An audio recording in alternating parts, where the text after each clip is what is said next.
Hello guys, this is Alan aka Dana, and this is me showing you how I play Planetside 2.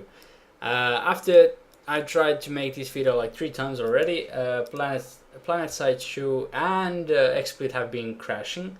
The main reason why is that happening because of XSplit. It has some problems with me today. So I decided that this video is gonna be me showing you aircraft thingy as I promised, but I will first show it while I'm on ground, just in case that I will not have 3 times spawn airspace resources spent and 3 times need to wait the cooldown on spawning this vehicle. So let's get started. Now this is typical interface when you use this terminal. This will be changed in the future, so I don't know how it looks in the future, but this is what it looks right now. And in this option there is 4 windows. First the primary weapon, secondary weapon, then there is abilities, and then appearance. You can basically change everything here, but I'll show you what is my setup on my aircraft, what I'm using. There's also a Liberator, which is more advanced, like a big ship which has much more hit points and also seats 3 players than this one which seats 2 players. Sorry, 1 player, not 2 players. I thought 2 players, but 1 player. So let's go. We go set points, and in first place there is a Raven passive system. So if I wouldn't have this, this cooldown will be still existing on this spawn button, but because I have it on the level 7, so I reduce the cooldown by 7 minutes on spawning this vehicle. So basically, if you don't have any on these situations, I think when you spawn the vehicle like Raven, it will have 15 minutes cooldown if I remember right. So by putting cert points in here, you will basically reduce spawning cooldown by maximum of 10 minutes. So that is pretty cool, and that's why I put a lot of points in there. The passive system. Then in utility slot I have the decoy flares, which basically puts flares behind my aircraft, which prevents lock-on weapons for 5 seconds, and also prevents the lock-on weapon which already have been fired on you to actually hitting your vehicle. So that is good to have. There's a few other options like Scout Radar, which basically makes enemy aircraft appear in your minimap. Then there is a eject system, which basically when you are bailing out, you will not immediately die, you will get parachute. So that's really good. And there is a fire suppressor system, which basically when you have a critical wound at your aircraft, it will like fire suppress your fire so that you won't die on a burn thing on your aircraft. You will see me failing, and you will see that actually being the case. So that was utility slot, and then that was utility slot. And then we go in the defensive slot, where I have put my thing in my set points in composite armor, sorry. So basically that reduces flank attacks by 15% and arm fires by 2%. It's not that viable, but in my opinion it's pretty cool, where you are running away and somebody's trying to flank attack you. You will get like 15% more chance to survive situations, which is good. Later on tier it will be like 30% and 8% on the firearms, so it's really good. I still I need to figure out that if it's better to go with composite armor or nanite or vehicle stealth and so forth, because vehicle stealth is basically pretty cool. It prevents lock-on weapons by almost 1 second, so you get 6 seconds away to run away if you have the flares up. And also the nanite auto repair system basically repairs your vehicle if you're not in combat for a few seconds. But the thing is that it has cooldown if you are basically attacked while it is repairing. So it has 14 seconds cooldown. That's bad. So I don't know, maybe I go vehicle stealthing later on. I don't know, we'll see. So Raven performance slot is most important thing, which I think in this whole system is important. Dogfighting airframe is basically giving me opportunity to turn, roll, and use abilities much more faster. The overall ability, like I can turn quickly, I can roll quickly, I can do awesome movements. I can actually basically reduce my speed from 200 kilometers per hour to like 12 kilometers per hour just by having this dogfighting airframe to tier number 3. So that is much needed in air battling, and I will show you later why. I had razor high speed, which was really good in some situations where there was lock-on weapon. I can get really far away without getting damaged, but at the end I found out that dogfighting is much more appealing for me, and that's why I chose it. Then there's a few weapons like Mustang M20, which is primary weapon as default. It's good. It has a lot of magazine. In magazine there's a lot of bullets, but it is slow on firing, so it's really good, but it's not that good. Then is vortex rotary, which I'm using as my primary weapon, and that is a fast shooting low magazine size weapon, which you can increase, like in here, magazine size. There is like, are you serious? I hate those kind of players. You're shooting when you are trying to actually do something. So let's go search. So that basically increases your magazine size, and it's right here. 3 rounds per magazine. I have right now 6 rounds per magazine. It doesn't sound quite a lot, but with 6 additional rounds in magazine, I can empty full magazine on enemy aircraft, and it will be almost eliminated.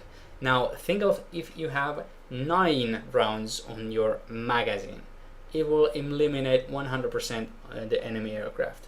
Right now I'm doing like 90% of damage if I have 100% bullet hits on the aircraft. So that is really pretty cool. The second thing I'm using is infrared optics. I just like to spot enemies more with infrared, because I will show you later, they appear in the screen really illuminated, and that is more clear, and that gives me more opportunity to actually shoot them down without trouble, basically. And then maximum ammo capacity, it's really good to have like in maximum, but I prefer just go load more often, then because I can survive more in more situations. Now there is a secondary weapon, and there are 2 options. There is a ground and there is air, but this ground option can be used in air, although the Tomcat cannot be used in ground. So that is disadvantage in Tomcat A2AM pods.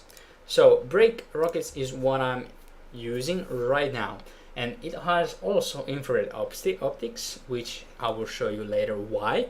And basically I just increased the ammo capacity by 36 rocket pods, so it's really good, and I like it too. Not too much rocket pods, so I can actually go repair my craft while I'm loading. So that is really resupplying, sorry, which is really good thing. Reload speed is increased right here. I don't know if it's that great. You can spend your points, you will get like in maximum 15% increase on reload. Is it good to Raven? I don't know. In my opinion, it's not that great, because as soon as you have emptied your rockets, you can switch your weapon to primary weapon and shoot with that while the other one is reloading. So when it's finished, you switch again with the secondary weapon and start again shooting. So that's the option I'm using, and I think that's the best option for me. And that's basically it on my aircraft Raven. Appearance, you can change whatever you like. I have the urban forest one use camouflage. It's good and I'm go with that. Although I was not satisfied because I didn't see in preview if I wanted this or not. So that's it. Let's spawn this vehicle and let's start getting into the business.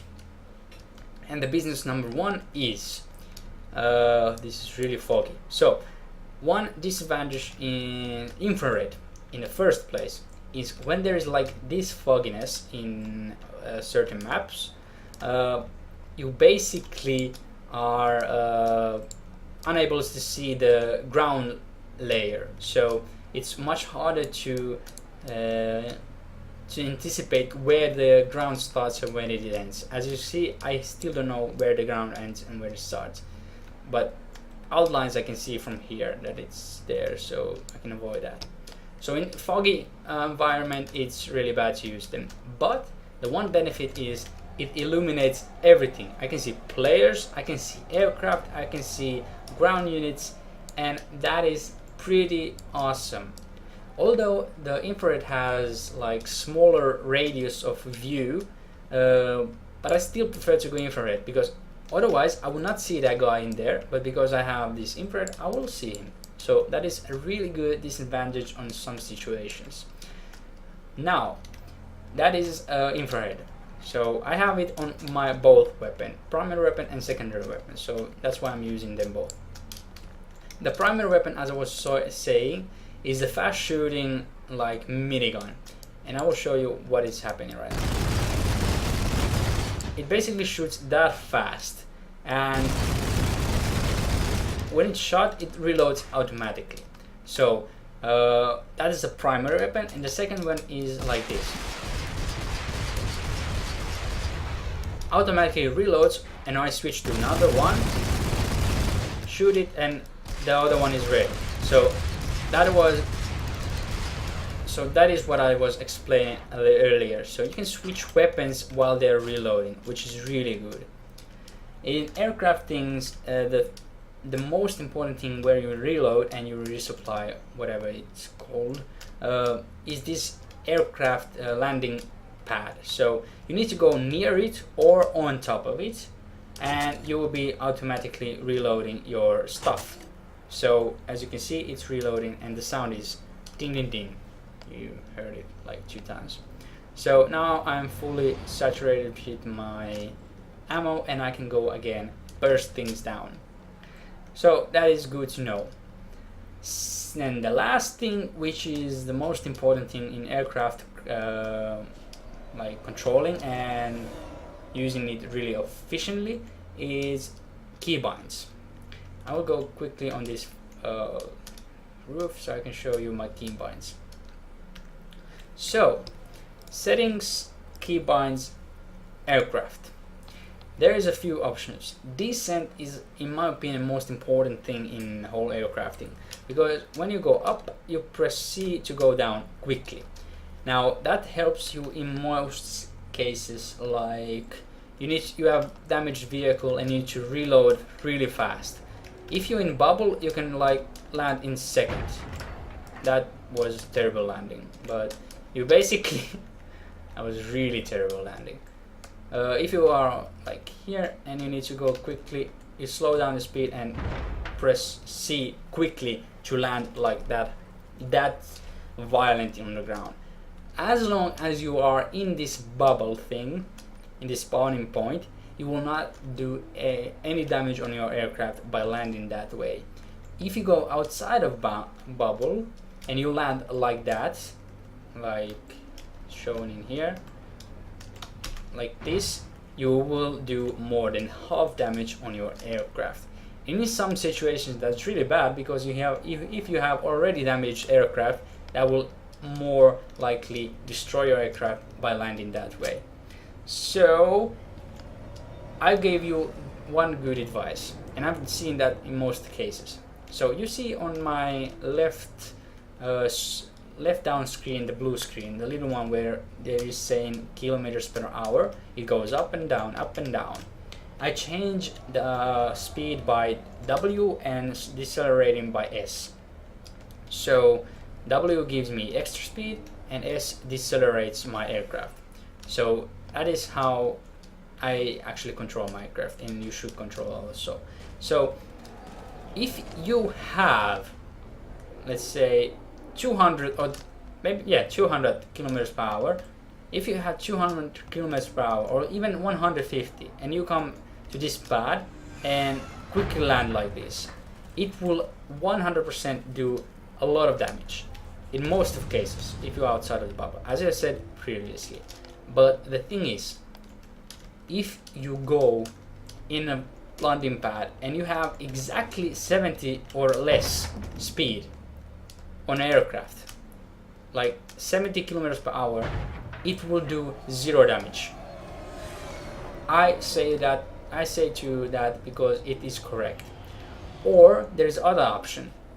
If you have a little bit above 70 kilometers per hour and you come in this landing pad, the thing is that you don't get damage is by lifting a little bit your nose just before you land, so that it lands more perfectly straight on the landing pad.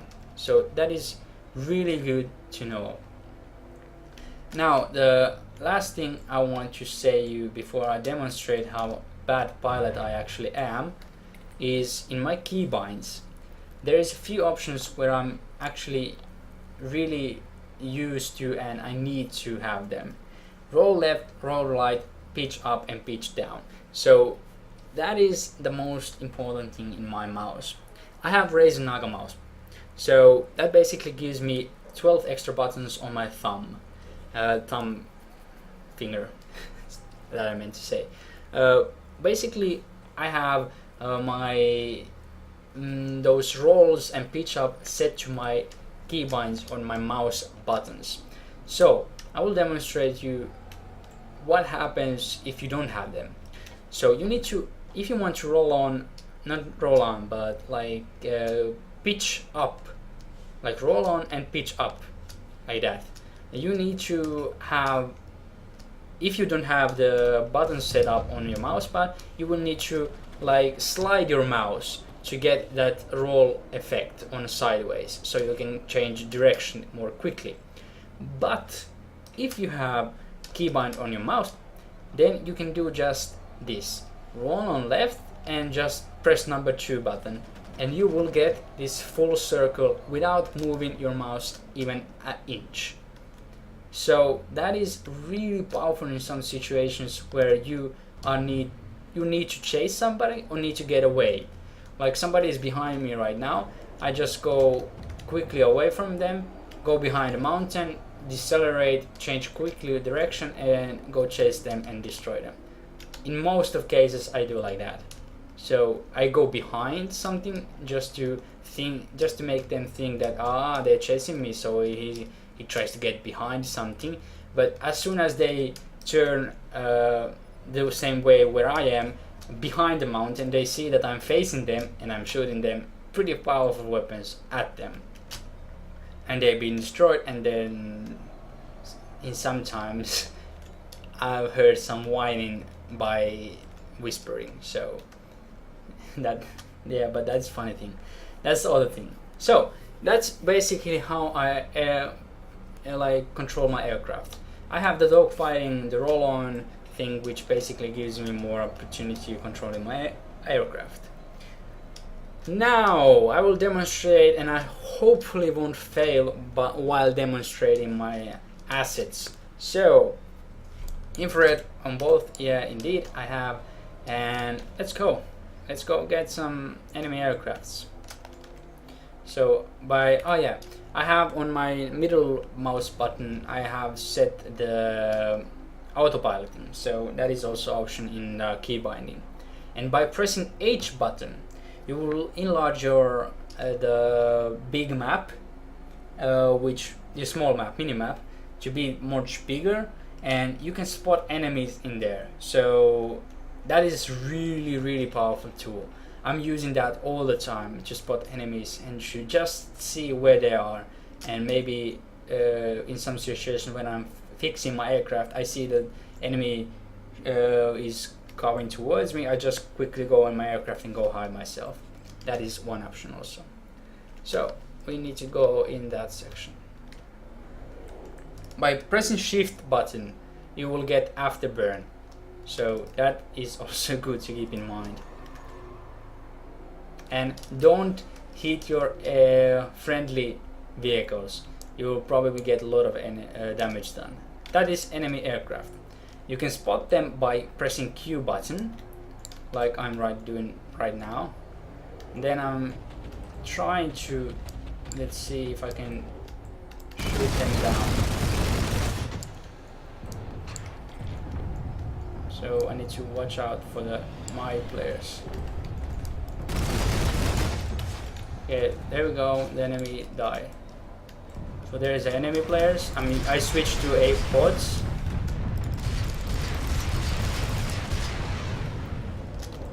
I didn't do any damage, so other players did do any more damage than I did.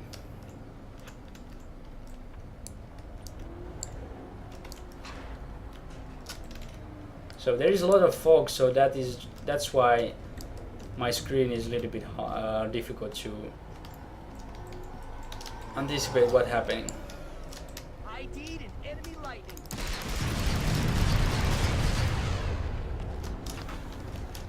I know the enemy lightning is there, and he knows that I'm here. There you go. That was the pod. And there is the enemy. Okay, now I know that I'm being shot at, so I quickly go near the ground so that the enemy, when they are shooting me, they are more or less to attack me.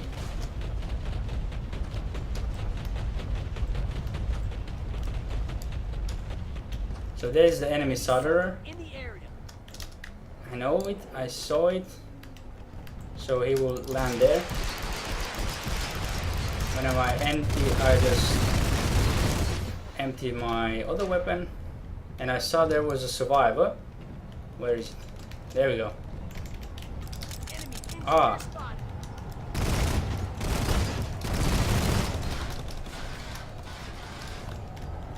Who is shooting me? Player or what? I have no ammo, so I need to go quickly reload. While I'm reloading, I can quickly fix my vehicle, so that is good to keep in mind. After you are reloading, just not reloading, resupplying, just quickly go repair your aircraft so you can get 100% again in the battle. So, where's the enemy? Somebody killed it. Okay, that's good. What is that? Now our Thunderbird. And there's the enemy. Enemy tank, I think. Lightning. Oh, come on. There's something. I don't know what.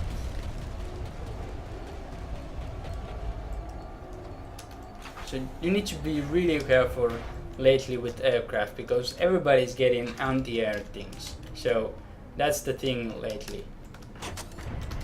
I got little damage but not much, so I survived that. I had 70 kilometers per hour, so that was the great thing which reduced my dying. So after I fixed, quick notice on the read tool. If you have like almost, you see it's almost red. My repair tool on the below there. If I put it on maximum, it will trigger the cooldown. And while you are doing resetting your cooldown, you cannot fix. So keep in mind that when you're fixing with your engineer, don't let it go in the full red because it will trigger the cooldown settings. So there is a mosquito. I don't know why, but it's there. So there is the other player. As you can see, the night vision is really powerful tool. I'm not kidding you. It's really powerful. The one disadvantage is that you need to be really close to spot enemies, which may actually cause you to be destroyed by enemy everything. So I see that, so I need to basically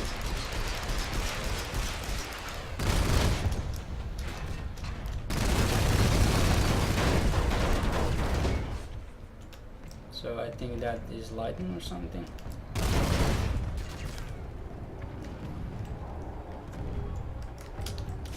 Lightning with Skyguard.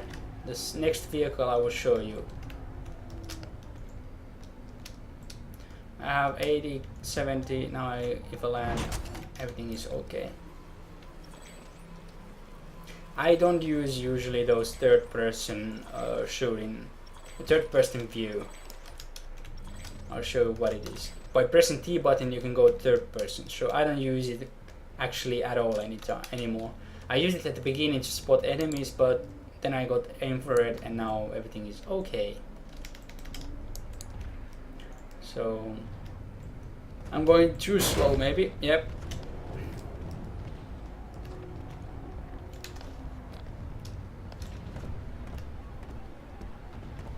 So where is the shooting? Ah, that was the enemy's fire.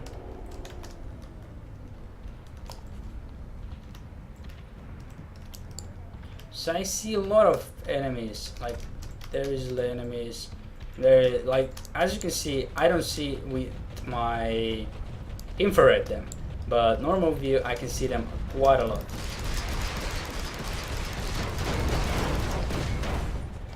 Curious case, I get damaged by somebody I didn't even see.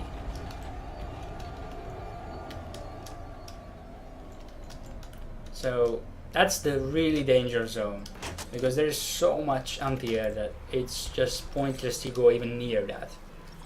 Even if you are far away as 800 meters away, they can still spot you pretty damn easily, apparently. So there is a typical Bavnu thing, which is I missed every attack. Oh, come on! You cannot see me this far. Sometimes the render distance on enemy players is really ridiculous.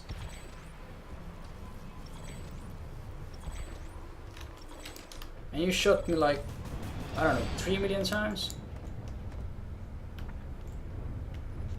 So, who is shooting me? I don't even see the bullets. So I will soon see where we shot. I still didn't know where I was shot at.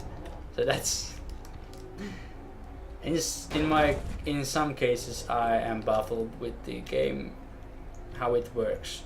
Like I still don't know who shot me. No bullets, nothing. I didn't even see there was any like anti-air ground units which were shooting at me. So I think they will fix that maybe later on. I know that there is a one ship above me, so I need to watch out that it doesn't land on me.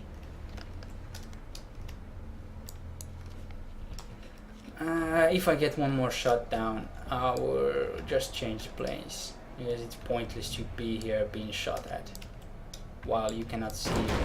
Oh my freaking god! Who and where and why and how? I get damaged without any reason. Who?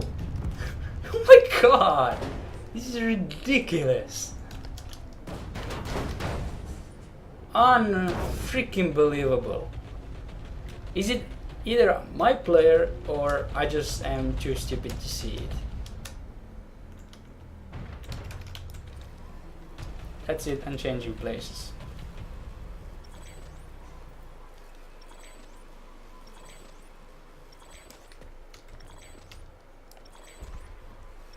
Maybe there was some max hidden somewhere. That can explain it, but Jesus Christ, that was annoying, like hell annoying. So I'm going to search for the aircraft. Who? You're shooting at us.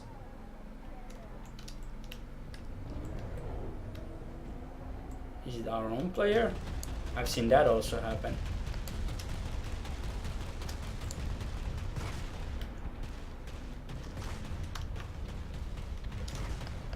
Is there any action all the way so I can demonstrate more efficiently what is happening?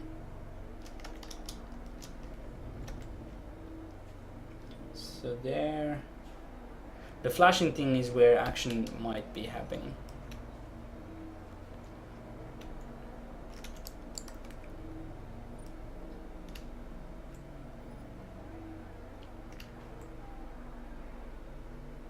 Absolutely nothing in here.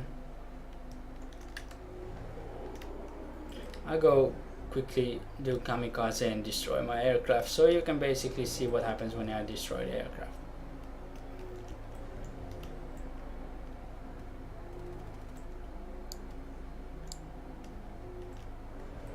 I'm going on the ground. Hopefully I can surprise butt sex that guy.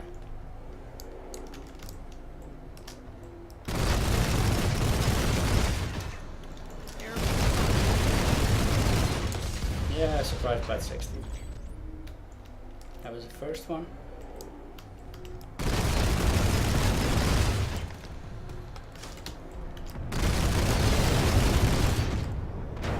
Oh, he hit me. I thought I hit him.